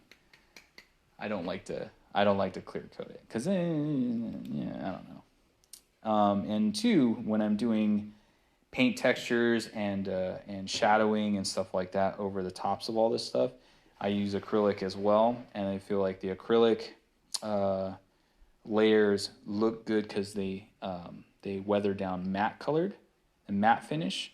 And if you were to clear coat that, it makes that look shiny. So if you got dirt in the cracks and crevices and you spray over the top of that, it makes it shiny, and then it doesn't look like dirt anymore.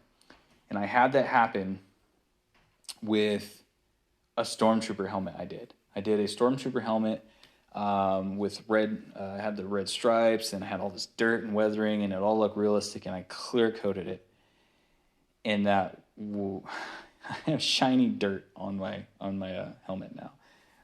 It's the dirty Larry helmet in one of the posts on my page somewhere. It's the dirty Larry. It's just the I think it's probably the only Stormtrooper helmet I have posted, but it had been clear coated, and I wish I never did. If I can take it all back, I would have. Let's see.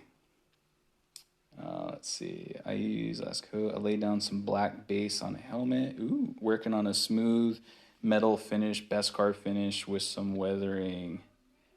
That is awesome, Jim. That's going to be cool. The one time that I feel like I could get away with doing a helmet with clear coat would be if I was going to be doing a Mandalorian or a pure Beskar helmet, because it has that type of effect and you don't have to worry about peeling layers up. So I like that. That's the time that, I would work with that.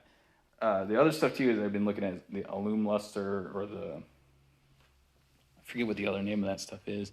It's like the fancy paint, the super expensive fancy paint, kind of too rich for my blood, but it does have a really, really nice effect to it, and maybe one of these days I'll do one of those helmets, but that's just too much silver, I think, for me to worry about. The Galactic Scum, is that a pit droid body I see? Yes, it is. This is all pit. It's part of a big project. All clad, yes. Thanks, Jim. It's part of a big project that I'm finishing up. It's a life-size pit droid I got from Twano Designs, which is TD something. I forget what his actual Instagram name, but it's just Twano Designs. So that's what this is all going to be. And I'll post about that later on. And it's cool, though. It's got LEDs in the nose, and it's pretty neat. I love this thing. And it's super tall, so that's cool. I think it's 40-something inches tall, so it's life-size, apparently. We'll go with that. All right, anybody else? Any quick questions while we're still in here? Yes, no, maybe so. I will say real quick, since there's only a few of you left in here, I went to Target today, and Target started carrying the discontinued Galaxy's Edge astromech droids again. So the little R2 units, these guys, they had a bunch of them in stock again. I don't know if they decided to put them up, or if they just had some leftovers and they were throwing them into the Target. Kailua Target had a bunch of them. I bought 2, so I have 2 more of these guys. I might do another giveaway for those things here in the near future if I don't paint them. So if you are on the hunt, I saw them at Target Kailua. They also had, if anybody cares or not, whatever it is they had some Cara Dune smaller toys, not the Black Series toy, but they had a Cara Dune in a pack with like Mandalorian and Baby Yoda and all that stuff. And I know those are probably going to go be worth some sort of money later on, because she's so controversial and they discontinued her or canceled her or whatever whatever happened to her. So her figure is up there as well. So if anybody wants to buy one just to hang on to, maybe in the future you can sell it for money. Who knows? Who knows if it's going to be worth anything, but that's there as well. Texas Target. Yeah, they might. It's weird. Target's weird. So the Target Kailua has stuff that the other Targets don't, and vice versa, which I always thought was really strange. If I wanted a specific thing and there was a close target to me and not to somebody else, I couldn't get it or they couldn't get it. And that, to me, is ridiculous. They should all have the same stuff. Just like when I learned Walmart has different prices on on the same items depending on where the store is located, which is kind of why I don't go to Walmart anymore. But other than the fact it's too far away, but that's that. But yes, so Star Wars, Galaxy's Edge, Build-A-Droids, or Design-A-Droids back at Target. I don't know for how long, but here we go. Different locals.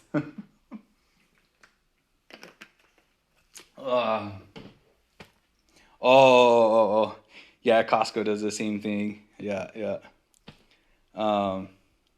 True, even 5 miles apart. Yeah. Yo, I want those. Is that Yoda's mask? Wait, what? Is that Yoda's mask?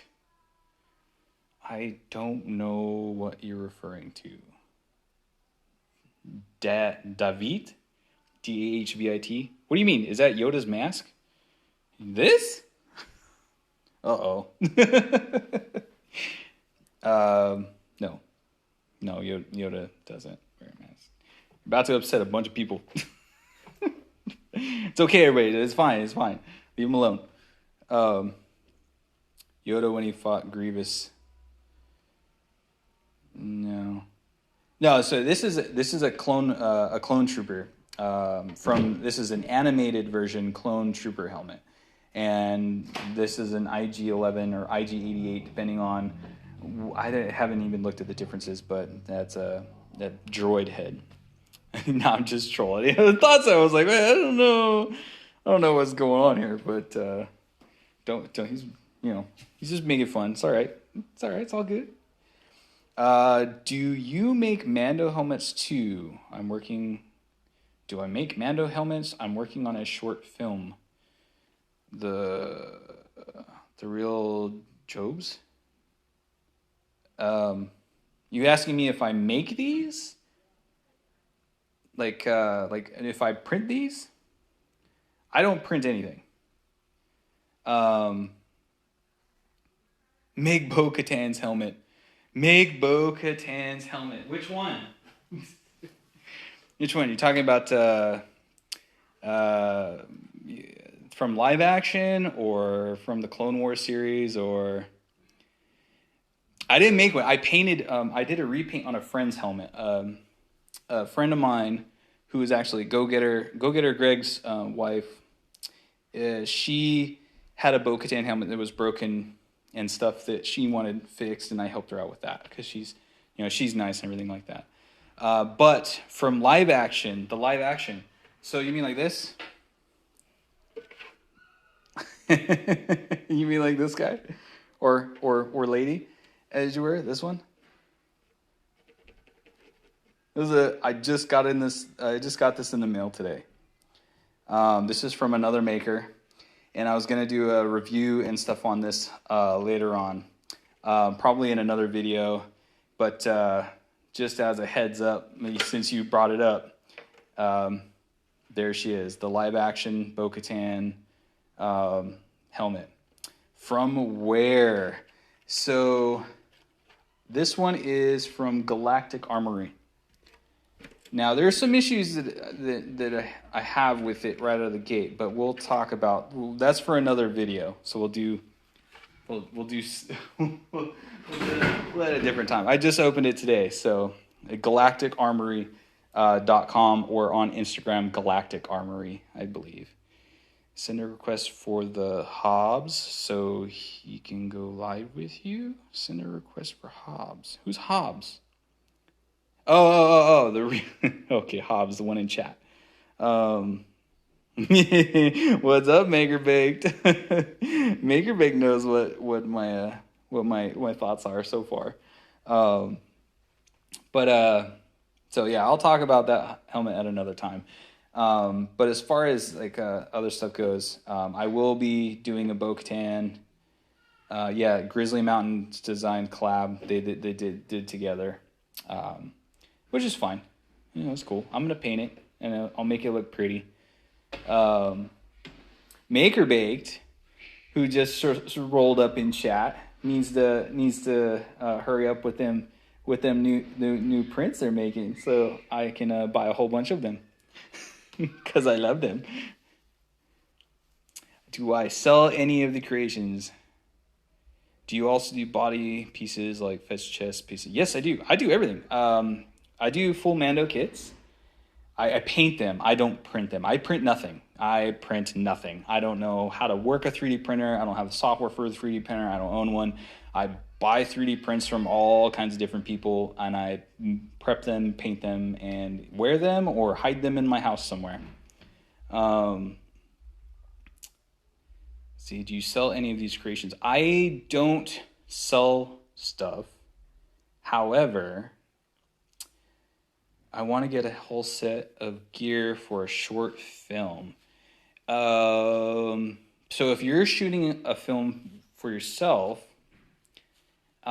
you can order full kits. I don't know if you can order full painted ones. You might be able to do that I don't know from who though, depending on who or what kind of Mandalorian stuff you're trying to get. Like if you're trying to do a specific character and you're trying to get that stuff, getting a full printed and painted kit from anyone is going to be really expensive.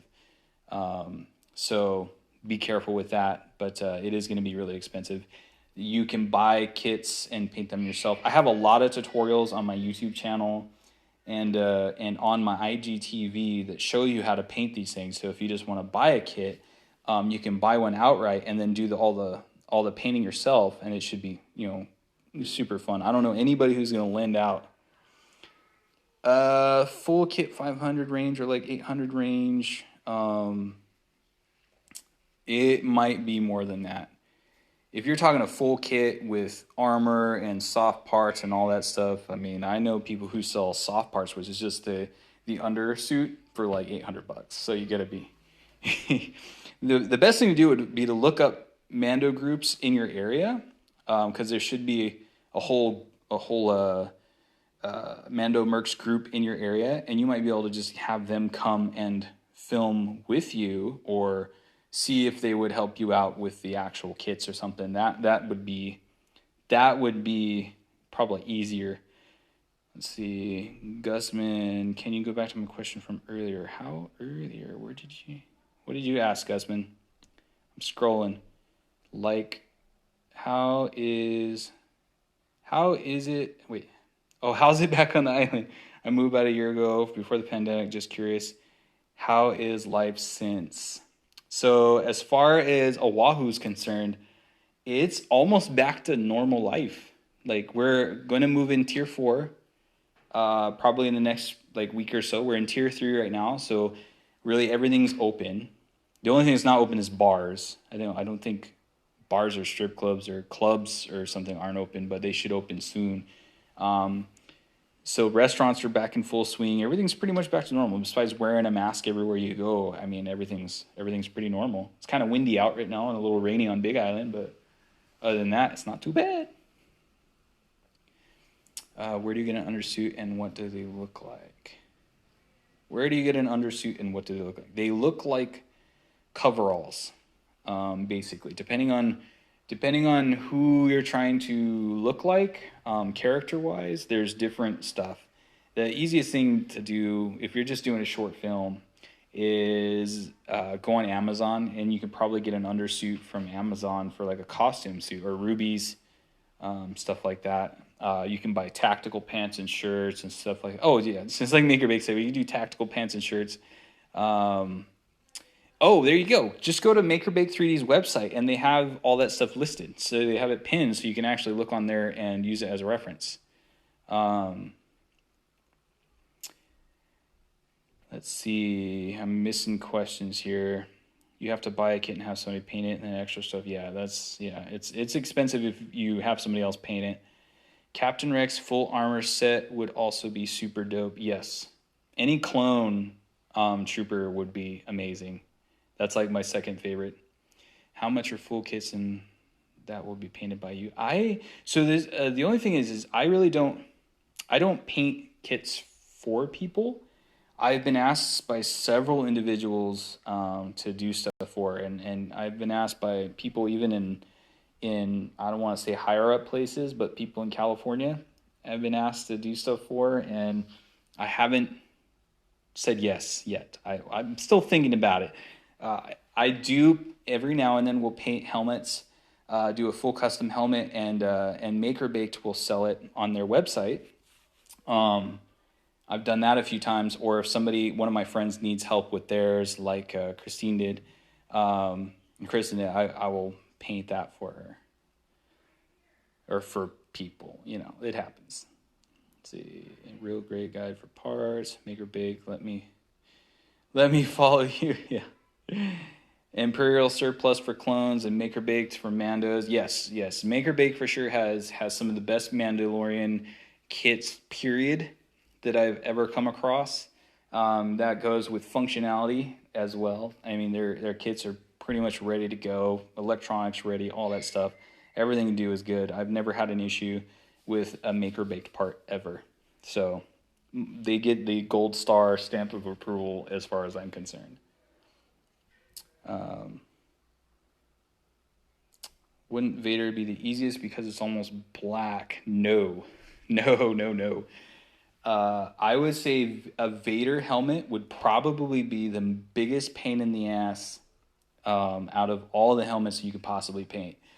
The reason for that is black in general, just by itself, will show every flaw in your prop.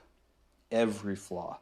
If you don't have that thing absolutely perfect, as soon as you hit the light, you're going to see every flaw. You'll see every layer line.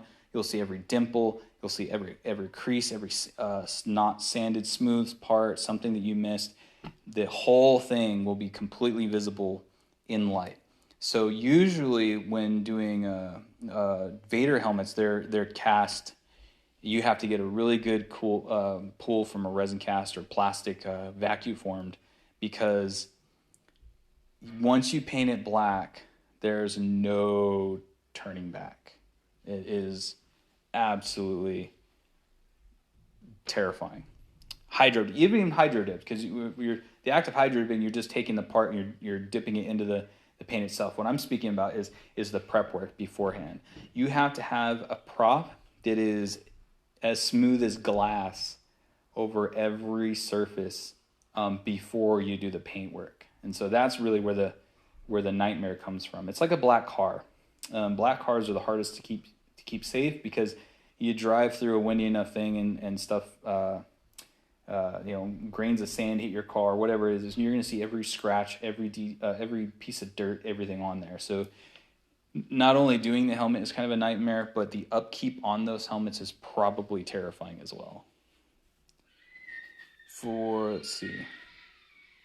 A stormtrooper with absolutely no weathering is probably the easiest thing to do. That's probably your best bet, because it's white, doesn't absorb, doesn't reflect any certain like dents or dimples. It's hard to see. So for props, do you recommend the metal or plastic props as far as gear goes? It depends. Somebody's screaming away. It absolutely depends on what you're doing. If you're just carrying a prop, a plastic one is fine. Metal will have the weight to it that you have to react to it. If you're just having a plastic prop, you can tell if you're not acting the weight in. So if you have a plastic prop and you're flinging it around like nothing, you'll obviously tell there's no weight to it, and therefore it's fake, yada, yada. There are rubber props that are probably the best, because you can use them in action scenes. You can drop them. You can fly all over and you throw them on the ground and they're not going to mess up. Hellhound props is actually something that immediately pops into my head for making rubber weapons, guns, armor, stuff like that. So as far as doing stunt work and all that, I would say rubber is probably the best way to go. Rubber or plastic. Yeah, but plastic is definitely lighter and cheaper. And when it's painted nicely, you can't tell the difference. If you get stuff from good, heavy Mando armor set, I'll definitely be using your videos of paint tutorials. Oh, I inspired you to do a heavy Mando. Hell yeah. That's awesome. Do it. I've wanted to do a heavy Mando, and I believe somebody in chat is working on heavy Mando helmets and stuff, so I can't wait to see that stuff come out.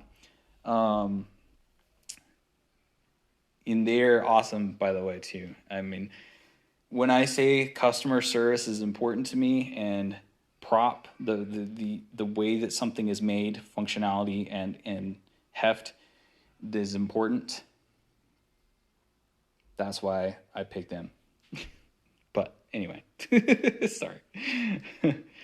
Let's see, nobody making gun helmet. Have you seen a new one? Yes, the gunny helmet are awesome. We should check you guys out after this live. Yeah. Oh, about the going live. I should probably cut it here in just a minute, because I gotta cook dinner. I gotta feed these people. Yeah, Deathwatch. They have a Pre-Vizsla. I think Maker Baked has a Pre-Vizsla helmet. Pre-Vizsla is the Deathwatch leader with the Darksaber from the Clone Wars series. So I would definitely hit them up, or check out their Instagram. They should have all their stuff up on the Instagram or Etsy store. Check out Maker Baked if you want. Also, check out Print 3D KC for this stuff, and Tuano Designs if you wanted yourself a pit droid, because those are just awesome to have.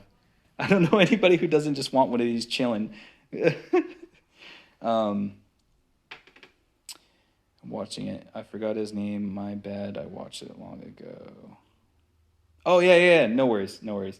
Um, I'm terrible with names, but I had to make a Previously helmet for one of the kids. So that's the only reason why I know, because I got yelled at, Previously yelling at me for hours on end for many days. So just don't worry about it. Anyway, yeah, Sidewinder X1s and small parts. There you go.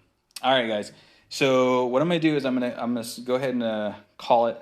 Um, if anybody has questions about anything further as far as getting your props prepped and ready for paint and stuff like that, always you can shoot me a DM. I'm always good to answer questions if you have them, or if you need help with an idea here and there. Definitely send me a DM. I'm more than happy with that. I try to get to people as fast as I can. Normally it takes a little while sometimes to be like, oh, I don't see it, depending on the time frame. But yeah, so if anybody has any questions after this, go ahead and shoot me a DM, and we'll go ahead and figure it out. If I can help you out, I will. Other than that, so again, to reiterate who we got going on here, we got Print 3D KC. We have Carbon Props from Turkey, and Tuano Designs for our pit droid. And we have Maker Bake in chat, so if you need Mando stuff, hit up Maker Bake for sure. If anybody has anything, just hit me up. Let me know. If I don't know the answer, I will try and find it for you.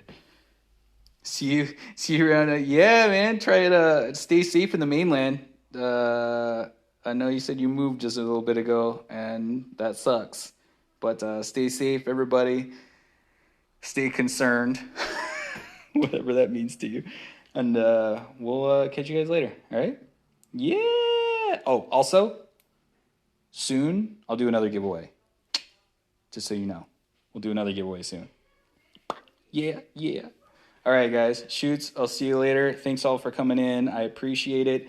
And we will see you soon. Later.